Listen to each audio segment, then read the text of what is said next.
छत्तीसगढ़ में मंत्री टीएस सिंहदेव के इस्तीफे को लेकर गरमाई सियासत। सिंहदेव के समर्थकों ने सीएम के पिता को दिखाए काले झंडे।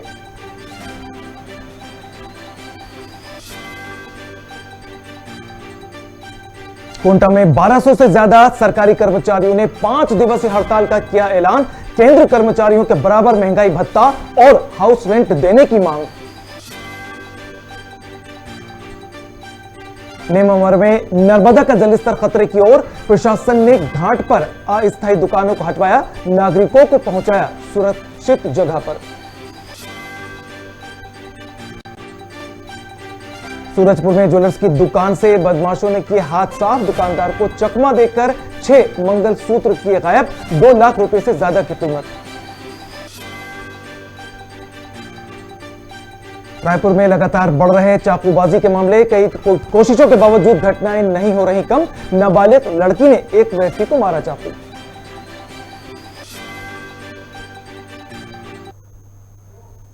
नमस्कार, खबर भारत के इस बुलेटिन में आपका स्वागत है। मैं हूं आपके साथ जुनैद और अब सभी खबरों को देखते हैं विस्तार के साथ।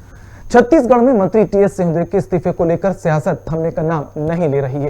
मुख्यमंत्री भूपेश बघेल के पिता नंद कुमार बघेल ने सिंहदेव के इस्तीफे पर चुटकी ली थी।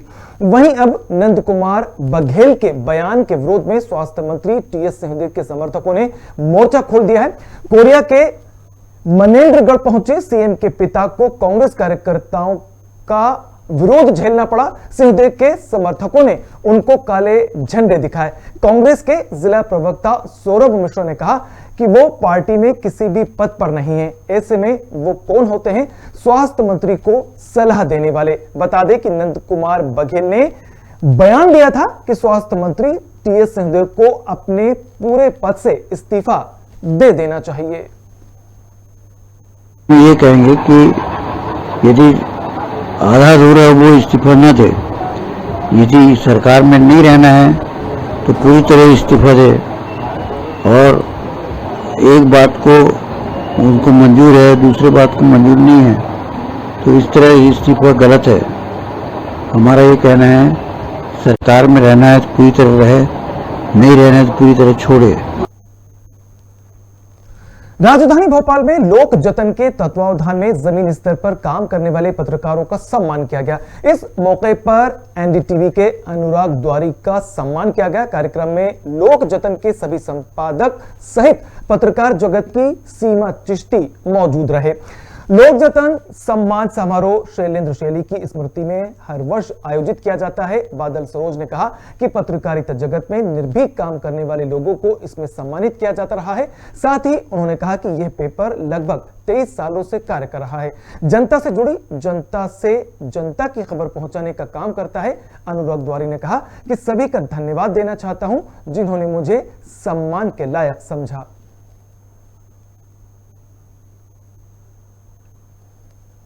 ये चौथा सम्मान था जो हम लोगों ने दिया है और अनुराग द्वारी साहब को दिया है ये हमने। इसके पहले डॉक्टर राम विद्रोही ग्वालियर के काफ़ी वरिष्ठ पत्रकार हैं, उनको दिया गया। एक कमल शुक्ला जी हैं, बहुत ही जुझारू पत्रकार हैं, बस्तर की सारी खबरें निकाल कर लाते हैं। एक बहुत बड़ी नौजवानों की टीम है, उसके वो प्रतिनिधि के रूप में हमने दिया था।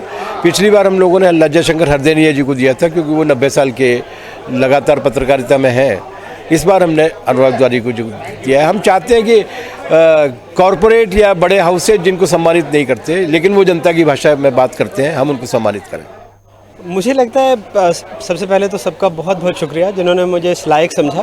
लेकिन मुझे लगता है मैं कोई खोजी पत्रकारिता नहीं कर रहा, मैं सिर्फ वो बात कह रहा हूँ जो सबको दिख रही है। लेकिन कई लोगों ने चूँकि उसमें चुप्पी ओढ़ रखी है तो ऐसा लग रहा है कि वो खोजी है, लेकिन यही तो हमारा काम था। हमारा काम ये नहीं था कि अगर कोई किसी पद पर सुशोभित है, प्रधानमंत्री है, राष्ट्रपति, और उनके लिए कोई सम्मान समारोह है तो सम्मान समारोह को हम कवर करें, हम उसका अर्थशास्त्र बताएं, हम उसमें जो लोगों की भलाई हो रही है, लोगों को जो नुकसान है या जो फ़ायदा है उसके बारे में बताएं। आयोजन को करना और उत्सव धर्मी होना ये हमारा काम नहीं था। तो मुझे लगता है मैं बहुत जो पत्रकारिता धर्म है, जो हमारा काम था, सिर्फ वही कर रहा हूँ। नेमावर में नर्मदा का जलस्तर लगातार खतरे की ओर बढ़ रहा है। रविवार को नर्मदा का जलस्तर 883 फीट के करीब पहुंच गया। हालांकि अभी भी नर्मदा का जलस्तर खतरे से 2 फीट नीचे है। ऐसे में प्रशासन ने नेमावर घाट पर अस्थायी दुकान चला रहे दुकानदारों को वहां से हटा दिया। इसके साथ ही बाढ़ से प्रभावित होने वाले मकानों को चिन्हित कर उनको रहने वाले नागरिकों को सुरक्षित स्थानों पर भेजने की उन्होंने तैयारी भी कर ली और कुछ को भेज दिया गया। किसी भी अप्रिय घटना से बचने के लिए राजस्व, पुलिस, स्वास्थ्य, वन विभाग के अधिकारी समेत अन्य कर्मचारी मौके पर मौजूद हैं। भी लगातार गेट फुल कैपेसिटी पर खोले जा रहे हैं। उसमें नर्मदा जल स्तर काफ़ी बड़ा हुआ है। बढ़ते हुए जल स्तर को देखते हुए पुलिस एवं प्रशासन की टीमें लगातार लगी हुई है। हमारे होमगार्ड के जो तैराक दल है वो भी अपनी पूरी क्षमता के साथ से अभी यहाँ पानी का स्तर बढ़ रहा है। और चूँकि बरगी डैम में तो गेट नहीं खुले पर तवा डैम के 13 गेट खुलने की रात को ही सूचना मिल गई थी। उसको देखकर सुबह से ही हम लोग सभी पूरी टीम यहाँ अलर्ट थी और अलर्ट रहते हुए यहाँ पे हमने सभी आसपास की दुकानें हमने घाट से खाली कराई हैं। साथ में नेमावर के वार्ड क्रमांक 3 और 15 में हमने अलर्ट करके लोगों को पूरी तैयारियाँ करा दी है। हमारी सब धर्मशालाओं में हमने सब तैयारी कर दी है। अगर पानी बढ़ता है तो हम लोग सब अलर्ट हैं। साथ ही नेमावर का जो जल स्तर है वो अभी 882 पर स्थिर है और साथ ही साथ स्थिर होने के साथ ही साथ पानी अभी बढ़ने की स्थिति अभी कम है, बल्कि लगातार जल। पुलिस विभाग, तहसीलदार साहब और स्वास्थ्य विभाग पूरा अलर्ट है और सब लगे हुए हैं प्रशासन। सर, नगर पंचायत की तरफ से क्या तैयारियां हैं सर? नगर पालिका की तरफ से सब पूरा अलर्ट है और सब कर्मचारी। सरदारपुर तहसील मुख्यालय से करीब 30 किलोमीटर दूर ग्राम सुल्तानपुर के पास स्थित प्राचीन गंगा महादेव मंदिर एक विख्यात दार्शनिक स्थल है।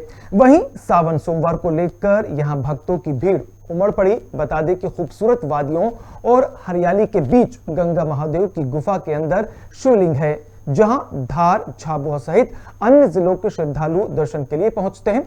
मंदिर के पुजारी हिमगिरी गोस्वामी ने बताया कि उनकी 11वीं पीढ़ी इस मंदिर पर भगवान गंगा महादेव की पूजा अर्चना कर सेवा कर रही है। खास बात यह है कि शिवरात्रि के दिन यहीं से पूरे जिले में भगोरिया पर्व शुरू होता है।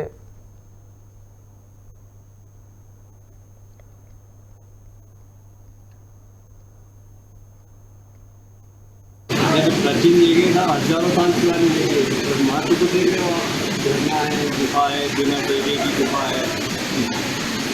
कितने श्रद्धालु आते हैं? अभी तो सावन का महीना चल रहा है तो बहुत पब्लिक। अच्छा, शिवरात्रि पर भी आयोजन होता है? शिवरात्रि को मेला लगता है धार झाबुआ क्षेत्र में।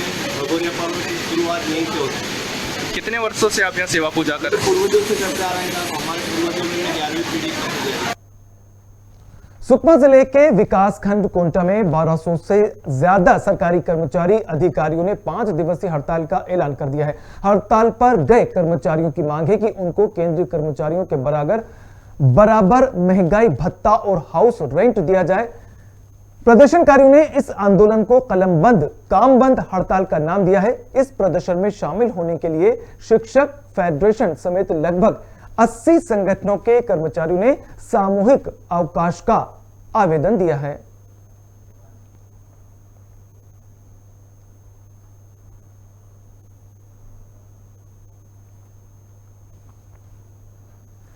खरगोन शहर में कोरोना काल के 2 साल बाद भक्ति भाव से गंगा जल यात्रा निकाली गई, जिसमें बड़ी संख्या में श्रद्धालुओं का सैलाब उमड़ पड़ा। तिरुपति बालाजी भक्त मंडल और विधायक रवि जोशी मित्र मंडल द्वारा पिछले 7 वर्षों से गंगा जल धार्मिक यात्रा शहर में निकाली जा रही है। इस दौरान हर हर गंगे और बम बम भोले के जय घोष से शहर गूंज उठा। सावन महीने में शहर के हर घर में गंगा जल पहुंचे, इस संकल्प को लेकर गंगा जल धार्मिक यात्रा निकाली जाती है। 7-8 वर्षों पूर्व गंगा जल खरगोन मेला के गंगा जल यात्रा का आयोजन किया गया। उसके बाद श्रावण के पूर्व भगवान शिव के अभिषेक के लिए खरगोन के सनातनी समाज के प्रत्येक परिवार को गंगा जल वितरण करते हैं, ताकि पूरे परिवार सहित भगवान शिव, भगवान महादेव, भगवान भोलेनाथ का अभिषेक घरों में और मंदिरों में। राजधानी रायपुर में लगातार चाकूबाजी के मामले बढ़ रहे हैं। पुलिस की कई कोशिशों के बावजूद भी हमले की घटनाएं कम नहीं हो रही हैं। रायपुर में 15 वर्षीय नाबालिग लड़की ने एक व्यक्ति को चाकू मारकर जख्मी कर दिया। जानकारी मिलते ही पुलिस ने इसको हॉस्पिटल में एडमिट किया, जहां इलाज के दौरान उसकी मौत हो गई। पुलिस ने इस मामले को गंभीरता से लेते हुए लड़की को मंदिर हसोद क्षेत्र से गिरफ्तार कर लिया।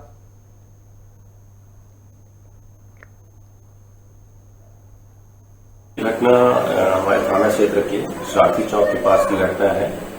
इसमें जो मृतक हैं सुदामा लदे और आरोपिया हैं, दोनों एक ही मोहल्ले महंतपारा के रहने वाले हैं। आरोपी लड़की जो है अपने स्कूटी से अपनी मां को पीछे में बैठा करके कहीं जा रही थी।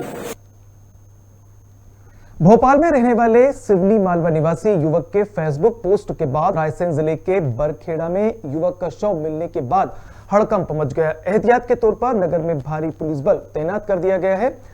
युवक निशांक राठौर भोपाल में रहकर बीटेक की पढ़ाई कर रहा था। पुलिस पूरे मामले की जांच कर रही है।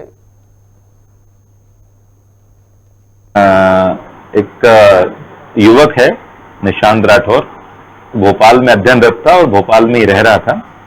कल शाम को रायसेन से सूचना प्राप्त हुई कि वह मृत अवस्था में रेलवे ट्रैक पर पाया गया है, जिसकी जांच है वो रायसेन पुलिस कर रही है।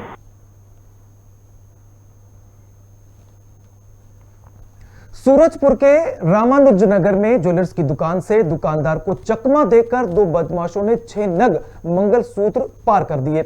इन दोनों ने श्रीराम ज्वेलर्स के दुकानदार को झांसे में लेकर इस वारदात को अंजाम दिया। इन मंगलसूत्र की कीमत 2 लाख रुपए से ज्यादा बताई जा रही है। पुलिस ने आसपास के सीसीटीवी कैमरा को खंगाला। इसके बाद पहचान के आधार पर उनकी सरगर्मी से तलाश की जा रही है। शहर के चारों तरफ नाकेबंदी भी कर दी गई है।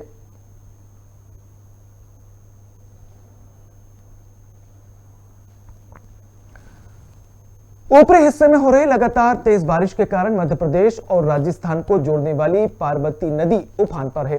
पानी का बहाव पुल के ऊपर है। बताया जा रहा है कि जलस्तर खतरे के निशान से भी ऊपर चला गया।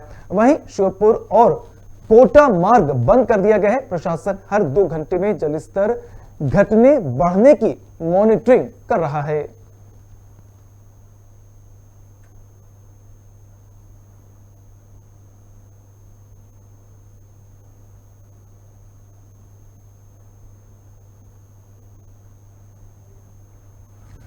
जिले के पिछोर थाना क्षेत्र से तार-तार कर देने वाली एक खबर सामने आई है, जहां पुलिस ने अंधे कत्ल की वारदात का खुलासा किया है। पुलिस का कहना है कि हत्या कराने वाला कोई बाहरी नहीं बल्कि मृतक का अपना बेटा है, जिसने गहरी साजिश रचकर गैंगस्टर को बुलाकर पिता की हत्या करवाई। खास बात यह है कि हत्या के कनेक्शन बिहार तक जुड़े हैं। आरोपी ने इंटरनेट के जरिए बिहार के गैंगस्टर से संपर्क किया था। मामले में 3 आरोपियों को गिरफ्तार भी कर लिया गया है और साथ में कट्टा और कारतूस बरामद किए गए हैं। गोली मार दी गई थी। उसके लड़के ने बताया था कि कोई अज्ञात व्यक्ति मार गया है। पुलिस ने वाटर ट्रायल करके पूरी चीज़ों की अपनी जाँच की थी, तो कोई फोर्स एंट्री नहीं पाई गई थी। उसमें शंका करने पे और पूरी चीज़ों का जानकारी लेने पे हमारे कोई जानकारी इतनी वहाँ लगे कि इसका कुछ कॉन्टैक्ट बातचीत चैट चल रही किसी लड़के से जो अपराधी किस्म का है। उससे पूछताछ की गई। हमारे additional chief Praveen Boriya, SDOP Deepak Tomar, TI Gabbar Singh, TI Sanjay Mishra Bhoti, sub inspector Nitin Bhargava और सब इंस्पेक्टर चेतन शर्मा। तो चेतन को ने उस चीज़ को पूरी तरीके से बातचीत में निकाला, उस तरीके से बातचीत करके, और उसका कहना था कि उनके पास पिता के पास पैसे थे, वो देते नहीं थे, और बड़े भाई के मरने के बाद में उनके पैसे भी उसके पास में थे, उसको उसका अधिकार मिल जाता है, इसलिए उसने ऐसा काट दिया। मुख्य रूप से नाबालिग जो अपराधी है वो नाबालिग है सर? हाँ, अभी इसमें जो मुख्य आरोपी जो शूटर है वो नाबालिग है, जो उसके 18 साल की उम्र नहीं हुई है। हम उसको डॉक्यूमेंट से बुला रहे हैं और पूछताछ कर रहे हैं। वेपन कहाँ से मिला था सर? इनका वेपन ये इसे मारने के बाद में इसके दिमाग में आया कि ये वेपन ले जाके मैं वहाँ दूसरा कांड भी करूँगा, ऐसा इसका कहना है। तो उसके लिए ये यहाँ से लेके बाकायदा ट्रेन में ही जा रहा था। ट्रेन में ही गोरखपुर में जब रोका गया है तो इसके पास से वेपन मिला था और उसके साथ राउंड हुआ। बिलासपुर के अरपा नदी में मछली पकड़ने गए 3 बच्चों को भिखारी ने डूबने से बचाया। शहर के तालापारा इलाके में रहने वाले 4 बच्चे रिवर व्यू में अरपा नदी में मछली पकड़ने गए थे, जहां नहाते वक्त पानी में तेज बहाव में वे डूबने लगे। शोर सुनकर भिखारी रमेश सूर्यवंशी नदी किनारे पहुंचा और नदी में कूदकर रस्सी के सहारे उन्हें बाहर निकाला और पुलिस को सूचना दी। सिटी कोतवाली पुलिस मौके पर पहुंची और वो मामले की जांच में जुट गई है।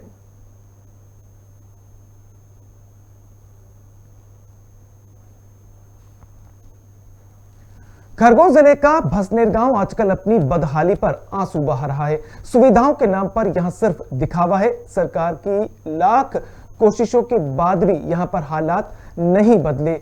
सरकार वैसे लाख दावा करती है कि हमारी सरकार किसानों की सरकार है, हमने बहुत काम किया है, मगर जब गांवों में जाकर देखो तो हकीकत कुछ और ही निकलती है। देखिए हमारे संवाददाता रोहित जोशी की ये खास रिपोर्ट।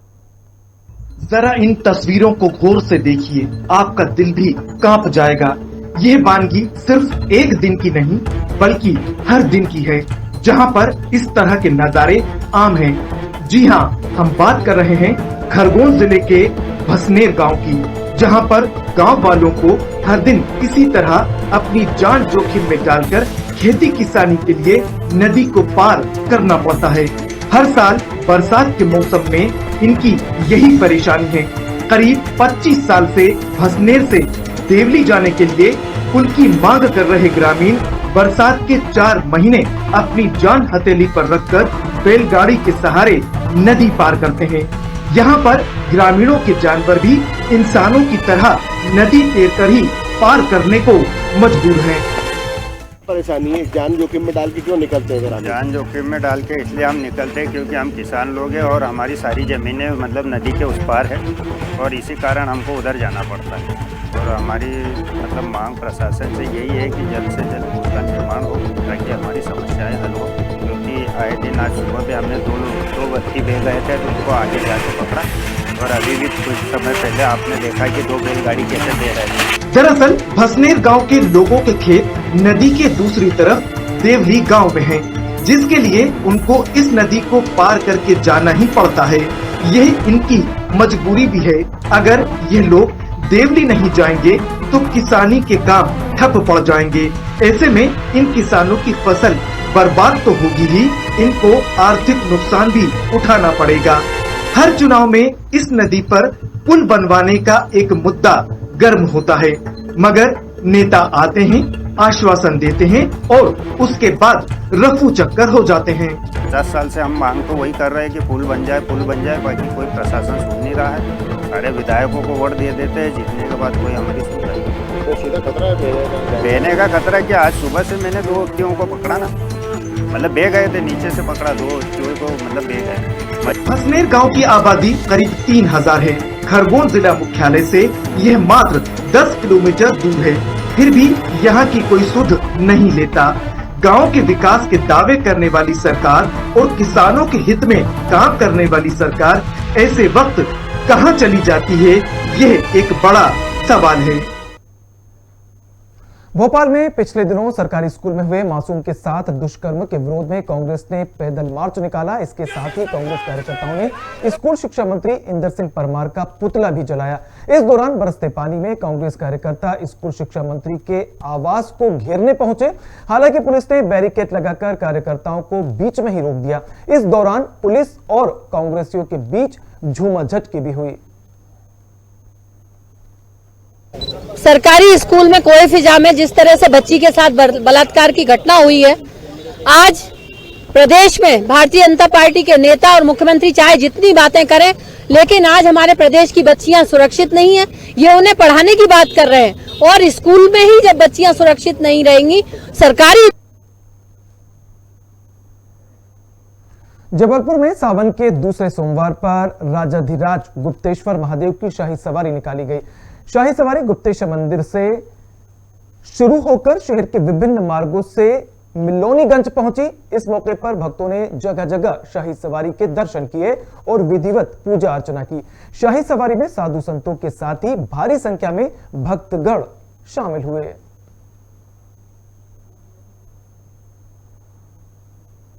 आज संस्कारधानी में धर्म उत्सव का दिन।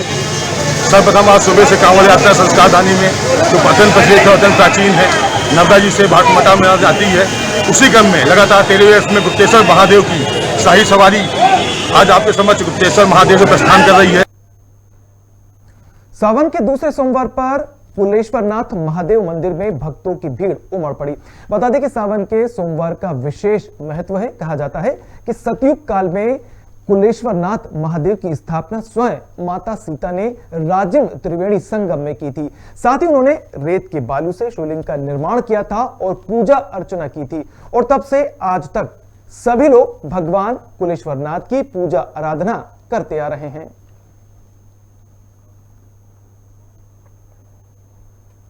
ये राजिम त्रिवेणी संगम में कुलेश्वर महादेव है। इसको सीता माता वनवास काल में बनवाई थी। इसका बहुत ही ज़्यादा महत्व है और यहाँ पे हमेशा श्रद्धालुओं यहाँ से बना हुआ मूर्ति है, पंचमुखी है, चारों दिश में एक एक मुख है। यहाँ पे कुलेश्वरनाथ महादेव और बाहर अंबिकापुर में सावन के दूसरे सोमवार शिव भक्तों ने शोभा यात्रा निकाली, जहां बोल बम के नारे के साथ शहर गूंज उठा।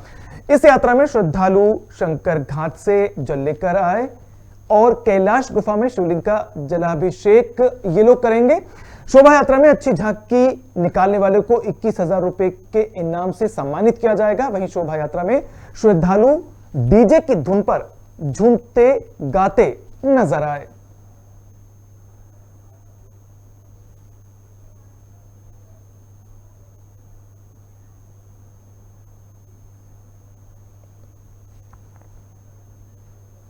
जहां एक तरफ पूरा देश 2 सालों से कोरोना महामारी के कारण सावन के इस महीने में भोलेनाथ को जल नहीं चढ़ा पाया था, वहीं भगवान भोलेनाथ की कृपा से वैश्विक महामारी में कमी आई है, जिससे भक्त भगवान भोलेनाथ का अभिषेक करने निकल पड़े।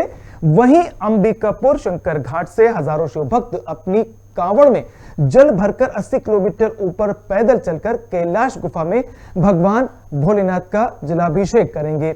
वहीं आधी दूरी तय कर जब कांवड़ियों का जत्था बतौली पहुंचा तो वहां श्रद्धालुओं के लिए रुकने और भोजन का प्रबंध किया गया। पूरे रास्ते शिव भक्त नाचते गाते आनंद मनाते अपने भगवान भोलेनाथ के पास जा रहे हैं। वहीं प्रशासन की टीम लगातार मौके पर बनी हुई है, जिससे कांवड़ियों को किसी तरह की कोई परेशानी न उठाना पड़े। हमारी खुशियों का तो कोई ठिकाना ही नहीं है। बस आप समझ सकते हैं कि 2 साल बाद बाबा की कांवर लेके जा रहे हैं, तो ये मेरी ही बात नहीं है। आज जितने कांवर भाई हैं, जितनी बहनें हैं, उन सब का यही है कि हम बहुत 2 साल बाद जा रहे हैं और बाबा के पास मिलने जा रहे हैं। तो बहुत खुशी है सबके मन में और सब बहुत ही हर्षोल्लास के साथ जा रहे हैं। कैलाश गुफा के लिए अंबिकापुर के शंकर घाट से जल लेकर कंवरिया बंधु निकले हुए हैं और आज बतौली रुकेंगे। बतौली आज उनका रुकने का प्रबंध है और इसमें अति उत्साह दिख रहा है। काफ़ी संख्या में लोग आए हुए हैं और काफ़ी भीड़ भाड़ है और कोरोना के बाद ऐसा लग रहा है कि अब कैलाश गुफा में निरंतर भीड़ हर साल और बढ़ेगी। 2 वर्षों तक वैश्विक महामारी कोरोना के चलते पूरे विश्व को परेशानियां झेलनी पड़ी और इसमें जो भी कोविड के अंतर्गत व्यवहार का पालन किया गया और इस बार अनुमति मिली और बहुत अच्छा लग रहा है कि पूरे सरगुजा जिले सहित आसपास के अंचलों के कांवड़ियों का एक अपार जनसमूह आज बतौली में उमड़ा है। फिलहाल इतना ही, लेकिन खबरों का सिलसिला लगातार जारी है। बने रहिए खबर भारत के साथ। नमस्कार।